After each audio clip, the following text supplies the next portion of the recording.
My name is Kenechukwu Okocha, like Dr. Strothers had said earlier.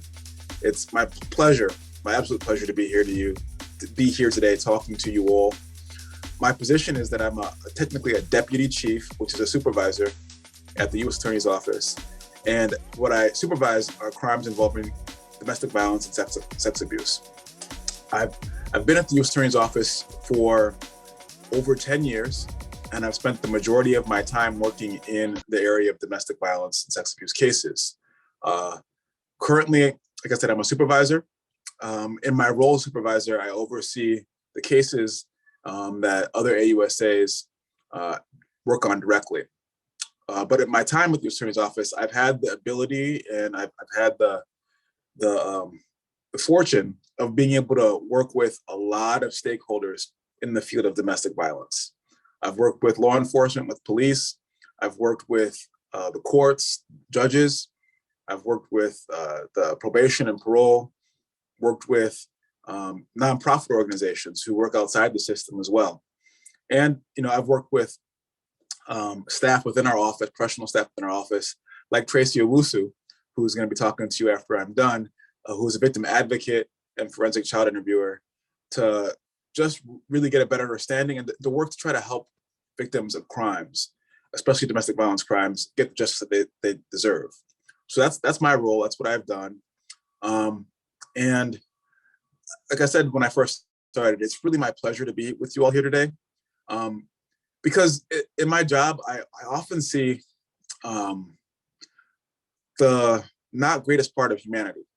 And I see some things that are not great to see. But I really enjoy talking to groups like the one Dr. Strothers has put together here today, because I can try to help prevent those crimes from happening by talking to you all, give you all the information so that you all can learn more about what's happening and to try to tell other folks in the community about what's happening and to avoid these type of crimes from happening before they start. So I really, really value this type of connection with the community. I do hope that if you have questions, if you are concerned about something that's happening, if you want to know more, that you talk to me so that we can work together to either prevent this crime from happening or from dealing with it if it is happening. So that's why I'm here. That's why I really enjoy these conversations. And I hope that we get to have a robust conversation, not just me talking to you, but if you have questions, me feeling them and being able to assist.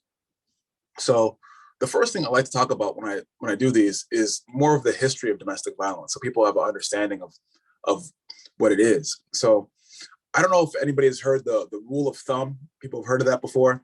My parents used to say that growing up, rule of thumb.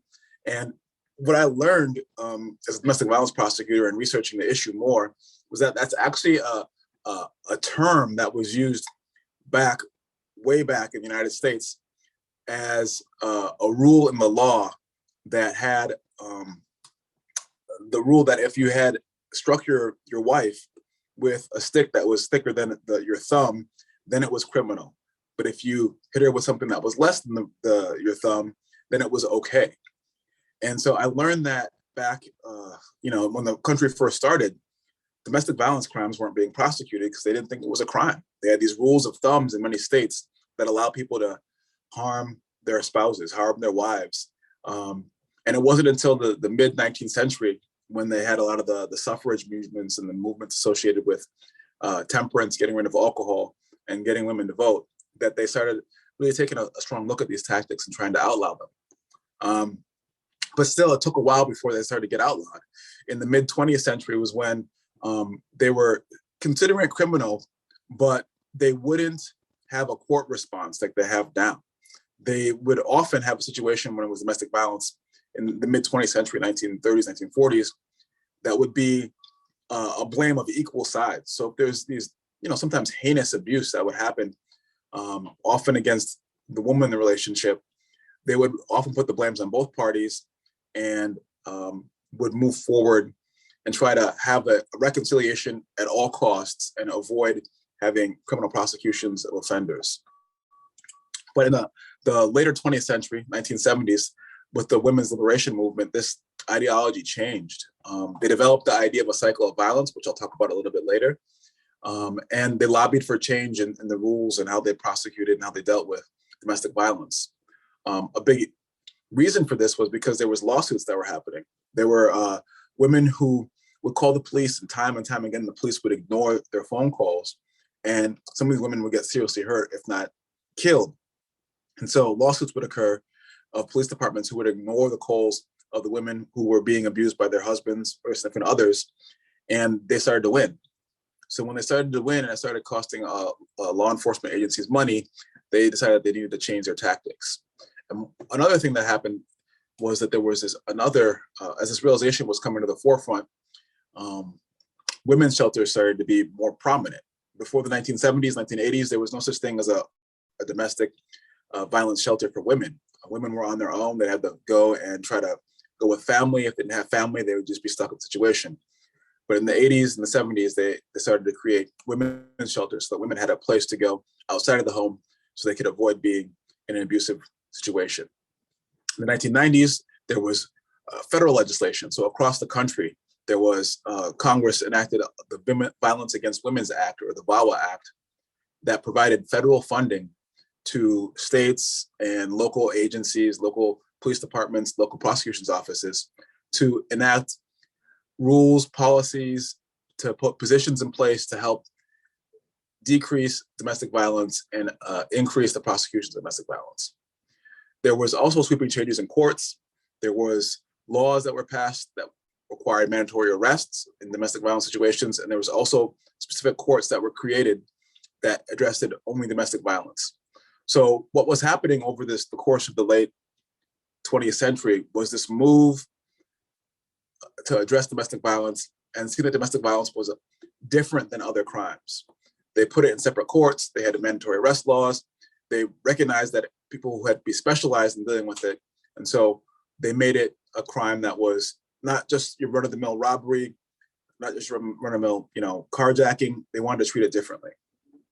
And a big part of this is because of the psychology associated with domestic violence crimes.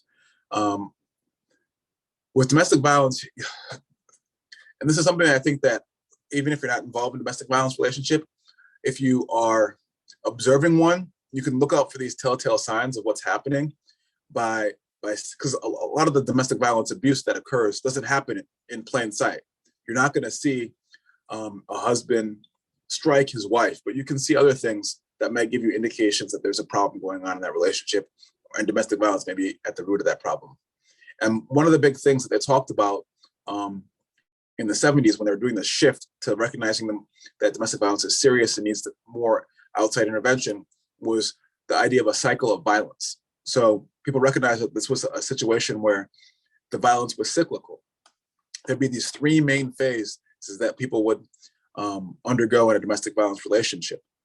And the first phase would often be what's called this honeymoon phase. And that's how most relationships start. You don't start off with a relationship in a situation where you're not happy with the person. Most of the times you're happy with them. And during this honeymoon phase, there's a lot of love involved between the defendant, the victim, the perpetrator of the violence, the abuser, and the person who's being abused. There's a lot of love between them. And then as the relationship grows, there's a change in the abuser. Things start to set them off a little bit more easily. There's a tension that builds. There's more misunderstandings, and the abuser becomes much more explosive. It's almost like the person who's being abused is walking on eggshells. And this phase, this tension building phase, leads into the third phase, which is the serious battering phase, where something serious happens, where the abuser is just set off. The tension is built to the point where he explodes. I say he, it could be he or she, but in most situations that we see, the domestic abuser is a male, where the abuser will explode and do something very serious violence against the victim, something very harmful. And it is usually at this stage where law enforcement gets involved, where the report of abuse happens, when there's this really serious act that happens. But they called it a cycle of violence because oftentimes in a domestic violence situation, what happens next is that the person may report the abuse, they may talk to law enforcement, but often the next phase is going back to that honeymoon phase, where the perpetrator or the abuser will often apologize for the acts of domestic violence or try to reconcile with the person who's being abused and try to kind of sweep the violent acts under the rug and move on without really addressing it. So there's the honeymoon phase that starts over again. And in many of these domestic violence situations, the domestic victim of domestic abuse will take the person back, will ignore the battering that is occurring, ignore the violence, and then it'll build up into tension again, and then into another extreme battering situation, and it just keeps going over in a cycle. So if you're on the outside looking in a domestic violence relationship, you may not see the violence, like I said earlier, but there are other indicators of a problem in domestic violence. And one of those things is called a power and control dynamic. And this is the other thing that was developed in the late 20th century when they started taking domestic violence more seriously, is they recognized that there's this dynamic outside of just violence that is controlling of the victim, that is associated with a lot of these domestic violence situations. And they call it a power and control dynamic because there's a lot more than just violence. They use other things like isolation, keeping the victim away from other people. They do other things like economic abuse, where they will, the perpetrator will be the person who holds most of the money, will keep track of most of the money, and the victim will be financially tied to the perpetrator or the abuser. And it'll be harder for them to be able to figure out how to pay bills or what they're going to do next for food, because they rely so much on the person who's abusing them. They may also use children and say that they'll threaten to take the children away if the victim reports them or tries to leave them. They can use things that are less than violence but are still quite serious, like coercion and threat. They may make them, they may tell them that they'll do something very serious if they ever leave them. They threaten to kill them if they ever leave them, or threaten to kill themselves if they ever leave them. And they also do something else like it's called gaslighting, where they might try to minimize what's happening, where they'll do something very serious and abusive, but then we'll talk to the victim like it's the victim's fault, or that it was something that wasn't that big of a deal, that they should be able to deal with the abuse. So there's a lot of other things that are involved in these relationships, not just violence, to help have the defendant have power and control over the victim. And so why am I talking to you about this today? Because this is something that's a very important topic. The prevalence of domestic violence is something that is concerning.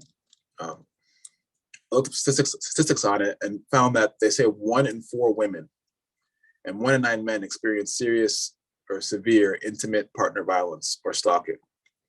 And they also indicate that intimate partner violence accounts for 15% of all the violent crime that is occurring in the United States. And that worldwide, in 2017, 87,000 women were intentionally killed. And more than half of those, 68%, were killed by their intimate partner or family member. So it's serious. It's a serious problem. It's a serious issue. One other thing that's important is that guns and domestic violence situations create a very increased risk. So the presence of a gun in a domestic violence situation increases the risk of homicide by 500%. And whenever we talk to law enforcement, we talk about how dangerous one of these situations is, that they're very volatile.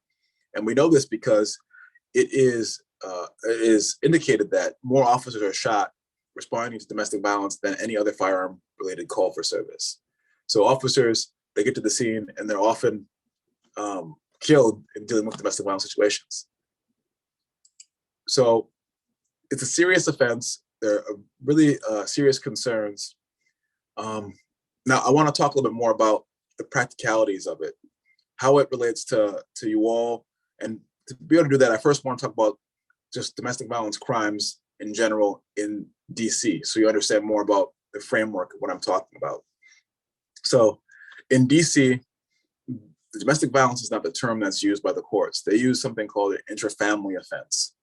And an intrafamily offense is an offense that would involve any crime committed against a romantic partner, which would be a spouse, a boyfriend or girlfriend, but it also includes family members, so anybody who's related by blood. And additionally, it could include, in certain situations, it may include people who are roommates. So if you live with somebody and it's tantamount, I can't remember the exact language, but something like this, tantamount to a domestic violence relationship, or tantamount to a romantic partner or a family member relationship, or something in that vein. If you're not just roommates, but more than roommates, then you can also be considered as part of the intrafamily offense definition. Also, there's laws in DC that require that police, if they go to a domestic violence scene and they determine that a domestic violence incident occurred, they have to make an arrest. This is something that is codified because police have the ability to use their discretion. They're able to at times arrest and not at times arrest, even when a crime has occurred. But in the law, they said there's no discretion that can be used by police when it's a domestic violence situation. They have to make an arrest. In addition, other laws that are federal and that include DC, because it's federal, it's all over the country, is a ban on anybody having a firearm if they've committed a domestic violence offense. And that's just nationwide. Nobody can have a firearm. And when it comes to DC crimes that are codified that are DV related, I can tell you from my experience that at the misdemeanor level, we experience a couple of common ones. The most common one that we see is an assault, which is just like somebody hitting the victim, the defendant hitting the victim. Another one that we also often see is the use of prohibited weapons. So if you brandish a knife, or brandish a firearm, or brandish a certain weapon, or use, a household object like a lamp or a bottle or a hammer in a way that is threatening or menacing or even assaultive, that's a possession of a prohibited weapon. It's not useful, and it's a crime. We also have crimes that are considered domestic violence that's threats. So if you threaten somebody, you send a text message saying to a person, I'm going to kill you, that's criminal. But people don't realize that that's a crime, and you can report it to the police and let the police help to intervene and deal with the situation, and have us, if it goes to that next level, prosecute. So if you're in a relationship, you don't have to withstand threats from somebody. Another important crime that we often see is destruction of property. If somebody cuts up your tires, or if somebody harms one of your pets, or smashes your window, that is a crime. Another thing that we have in DC is the ability to get protective orders, and I'll talk a little bit more about that later in the presentation. But if you get a protective order and it's violated, that's a crime as well. Another important crime is stalking. So if somebody contacts you more than twice, or makes a contact, or in person, online, over the phone of you, when you made it clear to them that you don't want to be contacted, and it creates some sort of distress or injury or problem like that, that is considered a stalking. And that is also illegal, and that is something that you can report. And somebody asked me the last thing that I mentioned, stalking. Stalking is when somebody comes into contact with you 2 or more times, and the 2 or more times have to be spread out more than 24-hour period. So if they contact you by phone, or they show up in person in your house the next day after more than 24 hours, and you've made it clear to them before that you do not want to be contacted, and both of those contacts create within you either some sort of bodily harm or serious distress, emotional or otherwise, then that is a stalking offense, and you can report it to the police. It'll be investigated, and if it moves up to the next level, we'll prosecute it. And those are all misdemeanor level offenses. At the felony level, it gets more serious. We have assaults with dangerous weapons, which are just assaults when somebody has like a gun or a knife. We have assaults where somebody commits significant bodily injury. That's if somebody breaks a bone or causes you to get stitches with regards to an assault. There's aggravated assault, which is some assault where somebody gets more seriously injured, where they have a serious loss of bodily use. And then there's assault with intent to kill, which is another big crime, which is basically our attempted homicide or our attempted murder offense. And I'm sorry, I'm on my phone, so I can only see part of that last question that was asked. Let's see that. Would you like for me to read it? That would be great, Dr. Strothers. I appreciate it. Okay, it said, is the DC phrasing of interfamily incident euphemistic? And why don't they call it domestic violence? So the idea of the interfamily offense language is just to make it more broad. They want to include not just intimate partner relationships where it's a romantic relationship, husband, wife, spouse, but they want to also include um, relationships that are by blood. So if a mother or a father harms a child, or if a brother harms a sister, the legislators who created the law wanted to have that included as well. So that wasn't why they had that different term. Okay. The last felony offense that I wanted to mention is kidnapping, which is a common one. And when people hear kidnapping, they often think about an offense like they might see on Taken, the movie, where somebody has a ransom and they're moved to like a secure location. That's not what the kidnapping statute requires here in DC. All that is required is basically that the person has to be kept and they have to be put, or the terminology is they have to be confined or seized to, and they have to be confined or seized in a manner where they're unwilling or where they're unable to get out of the situation. And in addition, they have to be confined or seized for a purpose. So a lot of other jurisdictions call that like false imprisonment, but here in DC it's kidnapping. So if somebody won't let you leave your own house, won't let you leave their house, and they're berating you or yelling at you, that is technically a kidnapping, especially if they're holding you for a purpose. If they want to hold you because they're trying to assault you, or hold you because they want to threaten you.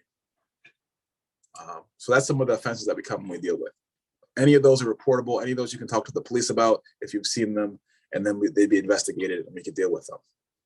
So when it comes to what happens with the crime, who deals with it, our office deals with all misdemeanors and felonies that happen with adults. If it's a juvenile offense, it will go to a different office called the Office of Attorney General. The Office of Attorney General and the U.S. Attorney's Office, we share authority here in DC when it comes to prosecuting crimes.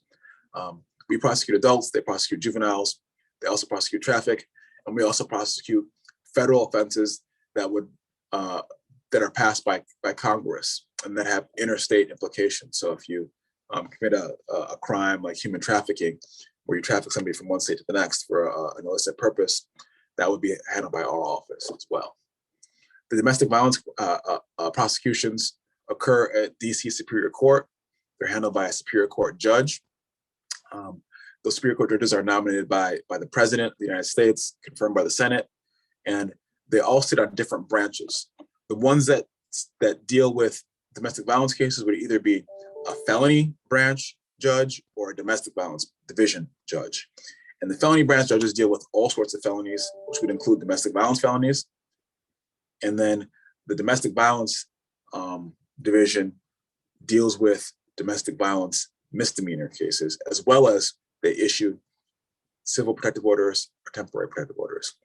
And a temporary protective order is just an order that you can get from a judge. It's civil, so you don't have to go through law enforcement, you don't have to call the police.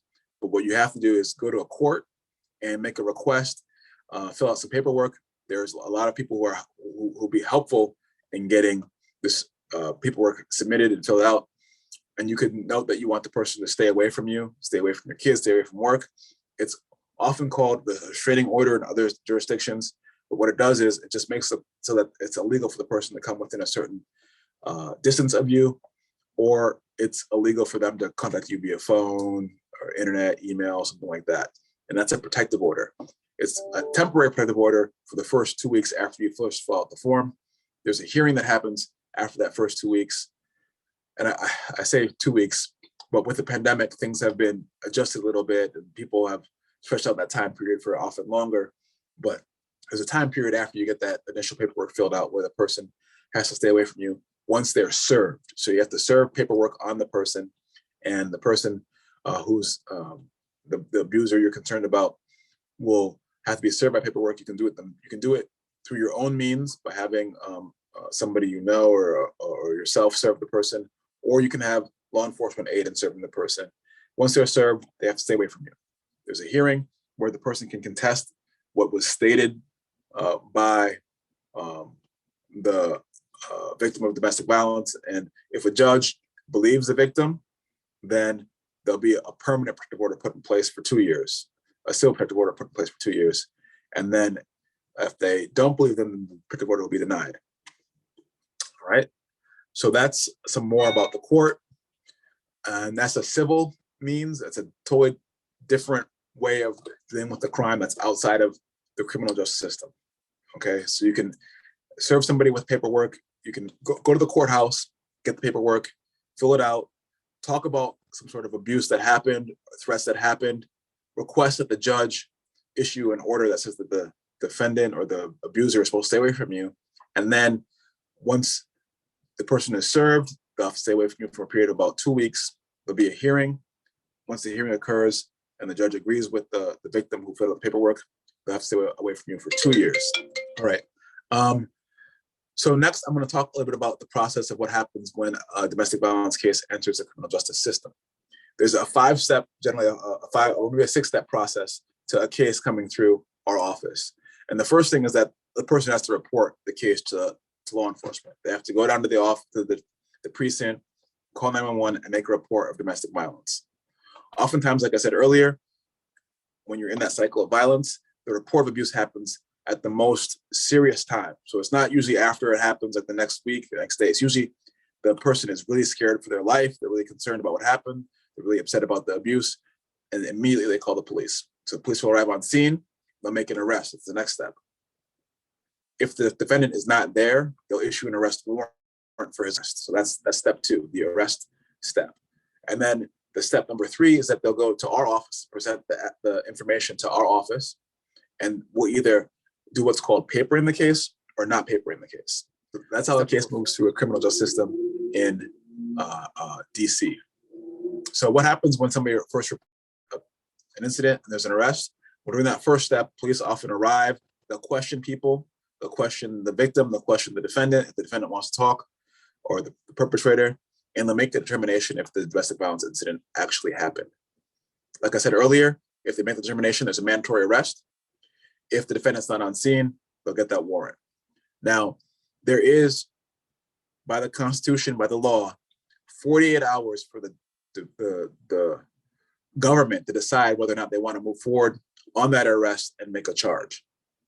So if somebody's arrested, it doesn't automatically mean that the prosecution, that our office is going to charge them. We're going to evaluate the case and make a decision about whether or not we should move forward. So we'll see what the police did in their investigation. We'll see if we think that the investigation was solid enough. We'll see if we think that the victim's statements make sense. And if we agree, we'll likely move forward. Another big part of that step that we will look at is we will talk to the victim and hear what the victim wants to have happen. So in every domestic violence situation in DC, our office, after the person is arrested, will reach out and contact the victim of the domestic violence and ask them what they want to see happen, how they're doing, if they need services. That happens within that 48-hour period after the person's arrested. So it's not an automatic, arrest, they're going to go get charged. Okay. So the person who makes that evaluation is called a screener. The prosecutor makes the evaluation, is called a screener. He'll talk to the officer, talk to the victim, look at the criminal history of the defendant, of the perpetrator, and make a decision. And not only decide whether or not we'll move forward with the case, or she will not only decide whether we'll move forward with the case, that screener, that prosecutor screener, will also decide at what level we'll move forward with it. Will it be a misdemeanor? Will it be a felony? And there's a number of different things that a prosecutor will consider. The witnesses and the victim's interest in the case is one. The level of injuries, the seriousness of the injuries is another. The history of the criminal history with the victim, criminal history with the defendant is another. And if there's other ways to corroborate what happened, if there's video of it, if there's DNA evidence, if there is admissions by the defendant, either via text message or to the police, body-worn camera, if there's those types of things, then we'll evaluate all of that and make a determination about whether or not we'll move forward. The second decision that the screener must make is whether or not the person will remain in custody, or that we'll ask the person to remain in custody while the case is moving forward. And a very similar set of evaluations will occur. but they'll be looking to see whether or not the person is considered a danger to the community, or whether or not they'll be likely to go back to court when they make that decision. So after the person is charged, within that 48-hour period, we make the decision and we say, okay, I looked at the case, the person did something, the defendant, the abuser, we believe the person did the abuse, we're going to charge this person. The next step is that the person will go in front of a judge, and there'll be what's called arraigned.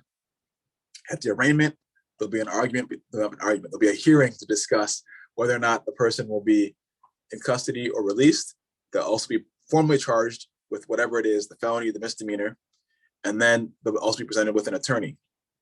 The attorney will get what's called discovery, which is just the information associated with the case, the police paperwork, the body-worn cameras, the interviews of the witnesses, any evidence that might have been collected, like video evidence or text messages or social media stuff, any of that gets collected and given over to the attorney.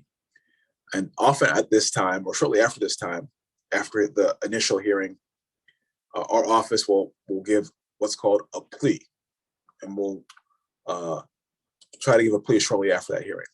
Before we give a plea, though, we'll talk with the victim. And I think Tracy is going to go in depth about some of the victims' rights that victims have. But one of the rights that they have is that they have a right to confer with the prosecutor before any plea is given. So if a plea is given, we will first talk with the victim, see what the victim wants, see how the crime has impacted the victim, and then we will go and decide what the plea is. It's important to note, though, that as prosecutors, we represent the United States, we represent the community, so our decisions are not the decisions of the victim. The victim doesn't get to decide what's going to happen necessarily. They get to inform what's going to happen, and the prosecutor will listen to the victim and make a decision.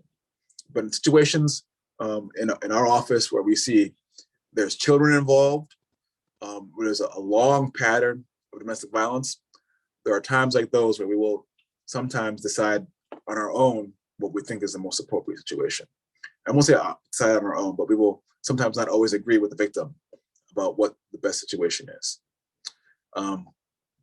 So I think it's also important to note, though, when it comes to determining a plea is not always going to be jail. A person may get an array of different options when it comes to what's going to happen. They could get the option of having what's called diversion, especially on those first couple offenses or the minor offenses that somebody might commit as domestic violence.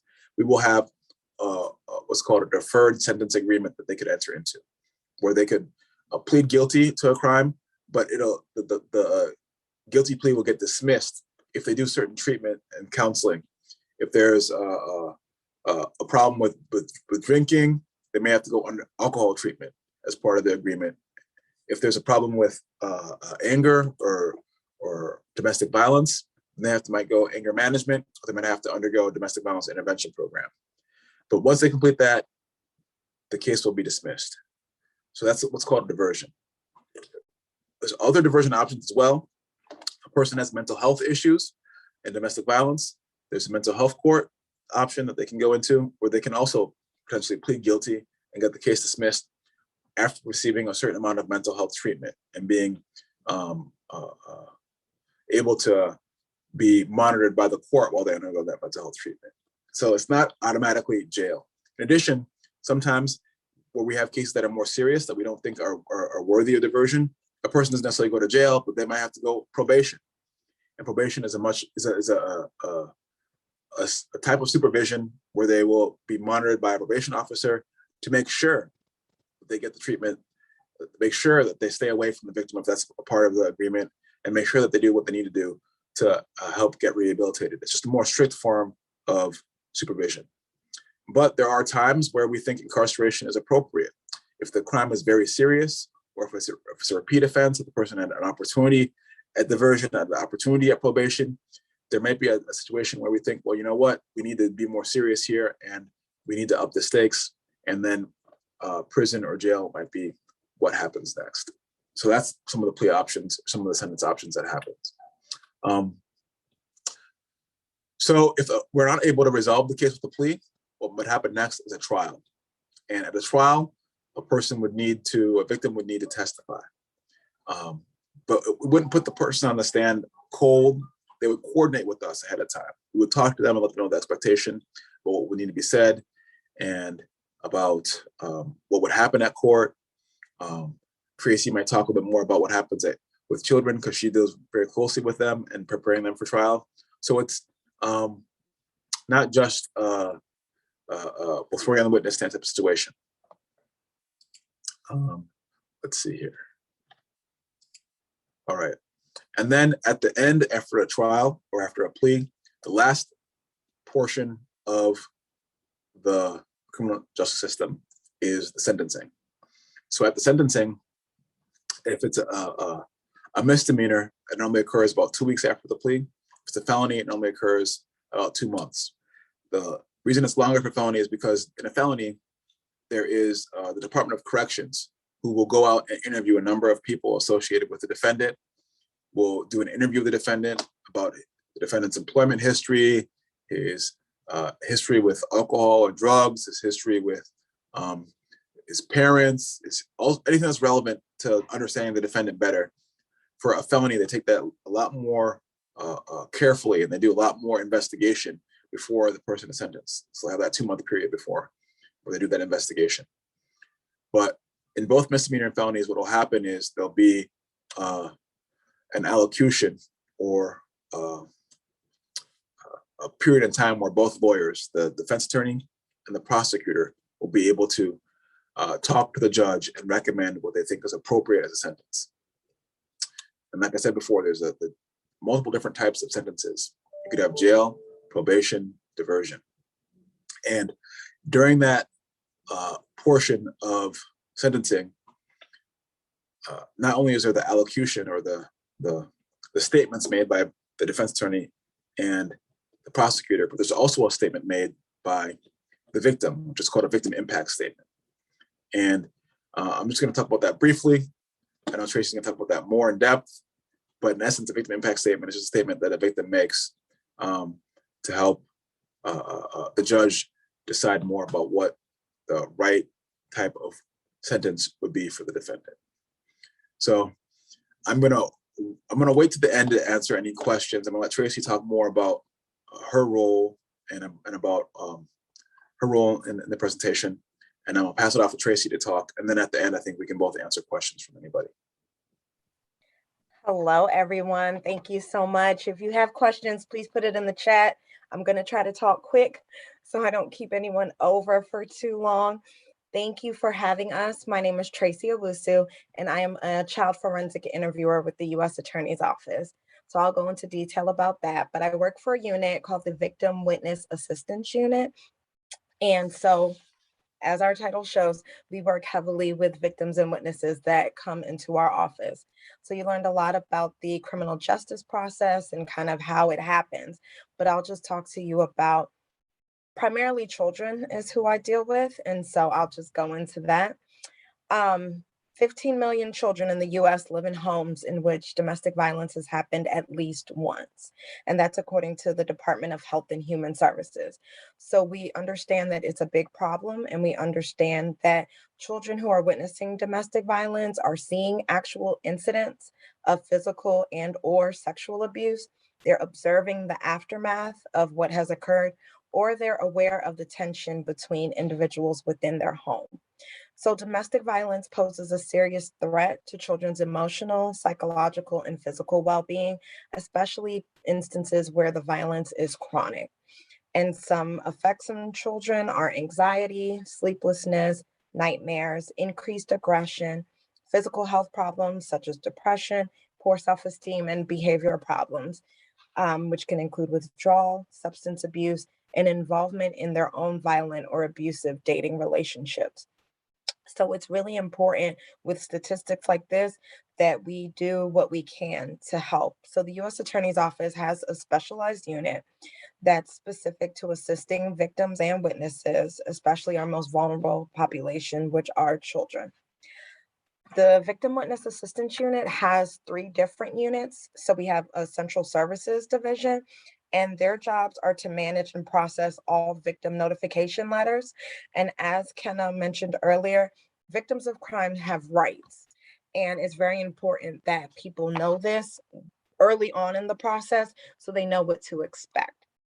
They have the right to be reasonably protected from the accused.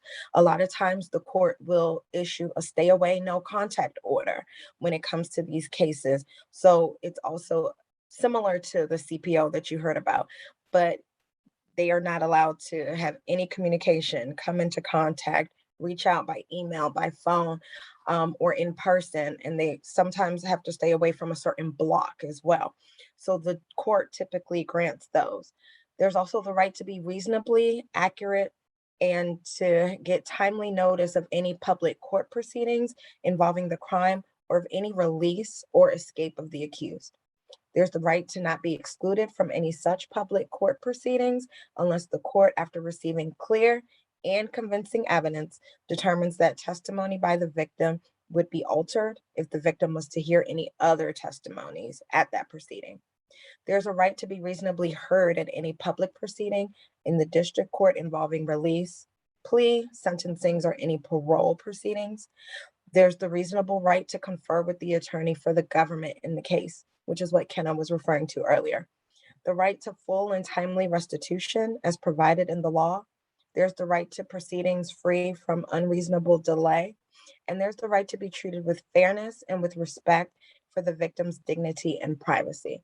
So these are rights that we let victims know early on in the process as soon as we get involved. Our central services, they also do interpreter requests. A lot of times English is not the first language of many of our victims and witnesses.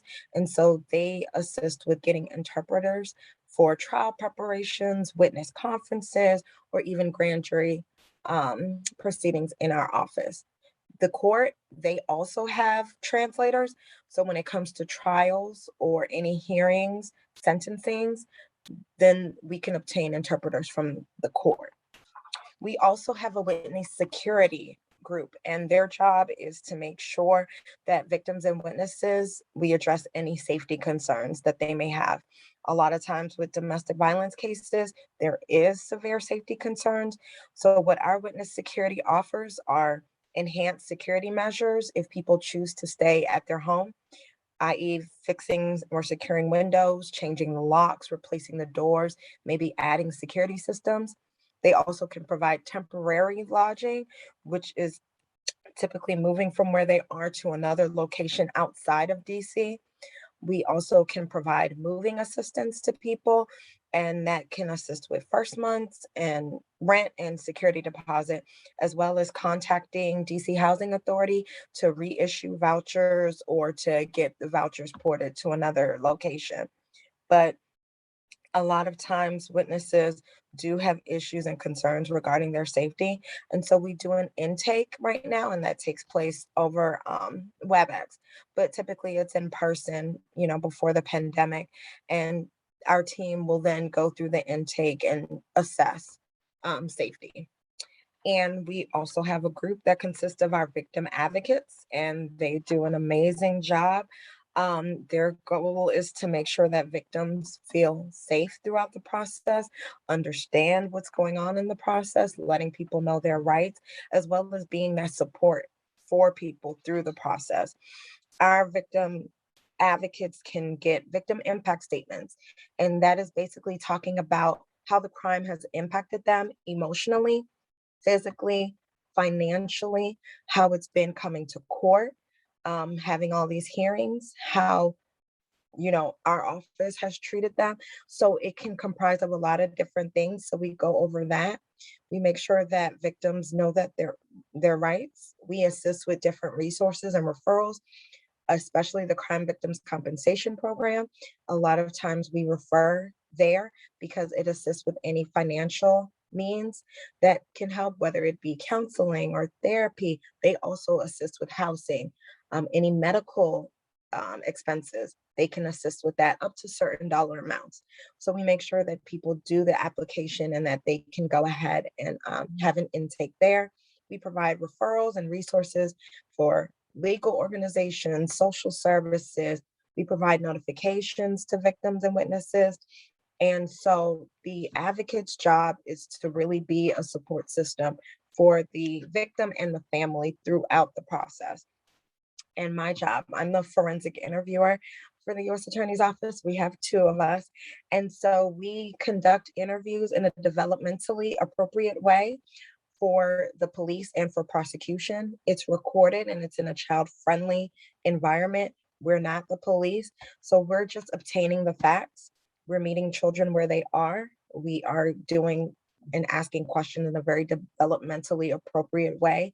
We start open-ended and then we kind of direct our focus, but the job is wonderful. And what we do is great because it helps a lot with court proceedings. It helps a lot with trying to get a plea. It helps a lot with people not having to go to trial. And we're just obtaining the facts of what happened. Children witness domestic violence very often. A lot of people don't even realize how much, but they see a lot of things, they know a lot of things. And so just them having that avenue to talk to someone about what they've seen, what they've heard, or what they have felt themselves is really critical. Our office, we have a forensic interviewing suite. So we have an interview room where our team can observe from a different room and they can ask any questions at that point because we're trying to minimize the amount of times that people are interviewing children. So overall, the Victim Witness Assistance Unit helps a lot of victims and witnesses throughout our office. And, you know, reporting to the police can be life-saving for a person going through domestic violence, and it also helps with future prevention. As you heard earlier, jail is not the only option. So there are several other measures, but we just want to make sure that we're holding the accuser accountable and rescuing adults or child victims and witnesses. And it's really important that children feel like they could tell us what happened, but as well as adults, because a lot of times, you know, the control has been taken from them. They feel scared, they feel nervous, they don't know what's going to happen next. So it's important to educate people on what's going to happen, to listen to their concerns, to validate their feelings, to recognize that it's important what's happening, and to make sure that people know that the violence is not their fault, and get them help. So I know that I provided Dr. Denise a list of resources. And so when you registered, you're probably able to look at that, but there's resources on how to obtain a CPO, what the court is doing right now during COVID to make sure that people feel safe. Crime Victims Compensation Program, as well as DC SAFE, which is DC's Emergency Crisis Response Team, and they're 24/7. So if you ever need any future resources, please, you know, reach out. We can definitely provide that. But just wanted to, you know, make sure you understand how important this topic is. And the first step is really important, you being here and wanting to be informed and wanting to know more. So we're really appreciative of that. And if there's any questions, please feel free. But showing love and support to people is going to be the most important thing that you can do. A lot of times you can't change their minds as to when they're ready to leave, but knowing that they have that support in you is going to be critical, because the level of understanding and support someone receives will show, you know, kind of how they grow emotionally after the abuse. So thank you very much. Q&As at this point. We have one in the chat, and I think it's for Ken. It's from Dr. Alfreda, and she's asking, what is the legal process to handle the interfamily incidents? If there is a knife used in an altercation, will it be handled in the interfamily incident? Okay, so to answer that question, it's an intrafamily offense depending on who the perpetrator is, and not necessarily if it's a knife or not. So if the perpetrator is a relative, cousin, brother, sister, parent or child of the victim, it's going to be handled in the interfamily process. Okay. If it is a situation where the person is a spouse, it'll be handled in the interfamily process. If it's a situation where it's a stranger, it won't be handled in the interfamily process. It'll be handled in a different court. But with regards to how it'll be handled, if it goes through the courts, if it's a knife, that'll be discretionary. So there is a number of crimes that could be charged, both misdemeanor or felony, for the use of a knife during a domestic violence incident. But depending on the person's criminal history, depending on the person's what they did with the knife, how badly they might have injured the person with the knife, that'll determine whether or not it'll be a misdemeanor or a felony. In addition, there are situations where a person can decide if they don't want to report to the authorities, they want to take care of the situation on their own, they can go and get a protective order instead of going to have the police involved.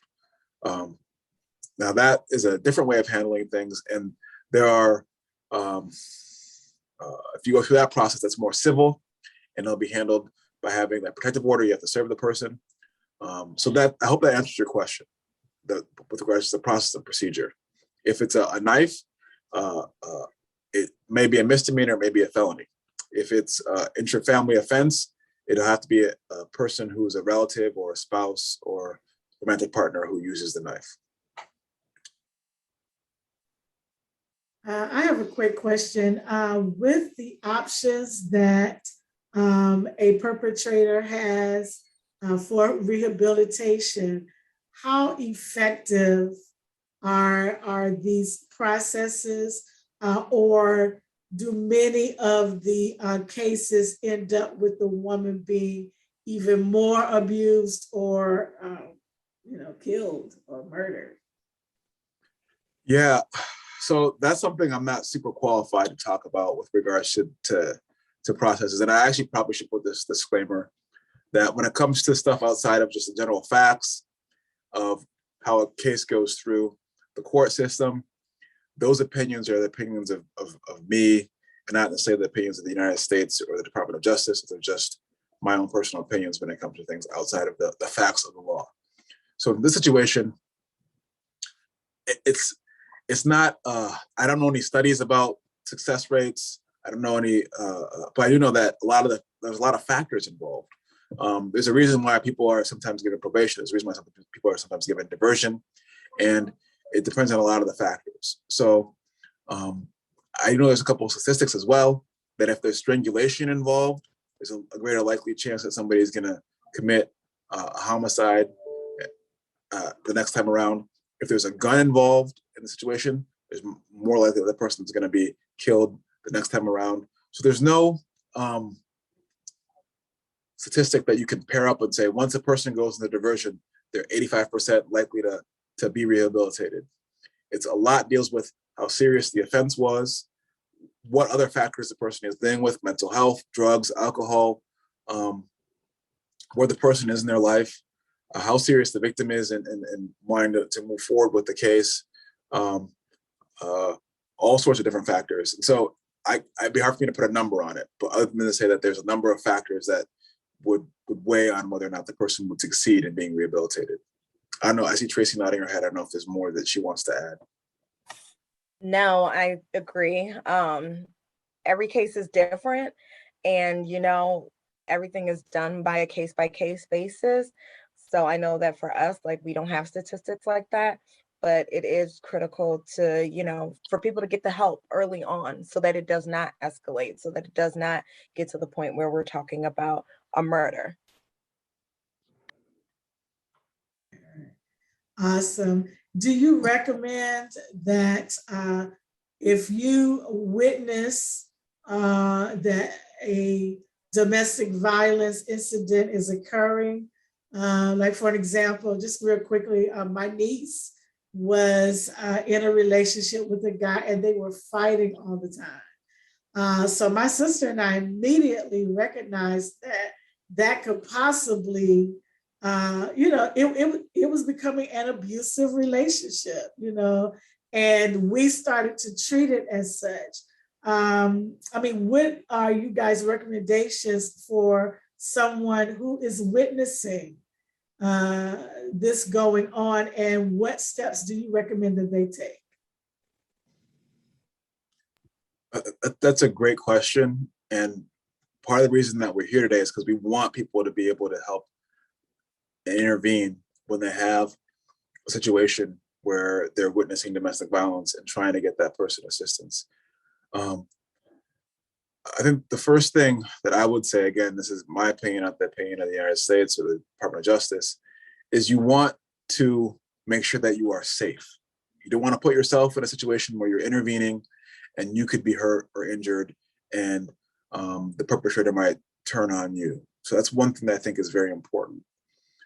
Another thing that Tracy mentioned that is important was talking about making sure that the person is ready, to move forward and to be able to talk about and move on from the relationship or deal with the problem associated with the relationship. That is an important factor to consider. But I think it's also important to note that when it comes to intervening and contacting law enforcement with regards to that step, it's important for you to recognize that for us to be able to do anything, we need to be able to have witnesses who are going to be cooperative and we're going to be able to talk about the crime that happened. For us to be able to move to that next step of diversion or probation or treatment or counseling, we can't just simply rely on, I heard that this happened or people are saying that this happened. We need to have somebody observe the actual fighting of the niece or the actual assault that happened. So if that's the case, you are well within your rights to contact the authorities and say, I personally observed this person, this domestic violence abuser, hit this domestic violence victim. And then there'll be an investigation that's opened and we will proceed on the evidence. And we will try to move forward if we can make a case based on the observations of a bystander. So that's an important factor as well. So I think those three steps are something you want to think about. Are you going to be safe when you deal with the situation? You don't want to put yourself in a place where you're not going to be safe. 2, what is the mentality and situation of the victim? Is she ready to have somebody intervene? And 3, are you personally observing this? Did you see it happen? Did it happen in front of you? If those things are occurring, then I think it makes a lot of sense for you to contact the authorities. You could also, if you are comfortable with this, if a person is close to you, you can talk to them about reaching out to the authorities. And there's another organization that I can email you, Dr. Strothers. It's called DC Safe. So they're the people who help counsel domestic violence abusers, and they talk to them about their options and what they can do. And that's another place you can funnel victims to have a conversation about what the next steps is that they want to have in their case. And if they want to get a protective order, they want to contact the police, what is the best situation for them? And so that's one thing that you can do as well. That's actually the first resource that was given to them, DC Safe. So the information, I would definitely include all of the numbers, the hotline numbers, and the other places where you can refer someone to if they are being abused or if you yourself are in the midst of that. We have information that we are providing for you. Get it on the video on our Facebook group page, or you can go to our website, healingcommunitiesusa.com, and we have it there for you. We're going to keep these conversations going and just continue to talk about it. Keep bringing this information. We want it to go around the world. We have people on this chat that are from many different states, not just in DC, and we want it that way. We want people to come in from everywhere and get the information. So I thank Mr. Ken and Ms. Tracy for doing such a wonderful job in presenting this. We are so happy that you guys are in your positions and that you are willing to share this information with the general public. I also want to thank our sister Denise Adams, who I contacted, and I was like, can we do something like this? She was like, absolutely. So we are I really want to thank her and for just her organization and pulling all of this together. So we're gonna come back as often as they will let me, because every week I would do it. But we're gonna definitely get it done. I want to also thank you guys for joining us, and look out for more invitations from us. Thank you again, U.S. Department of Justice. We appreciate your service so much. Thank you guys. Have a blessed day.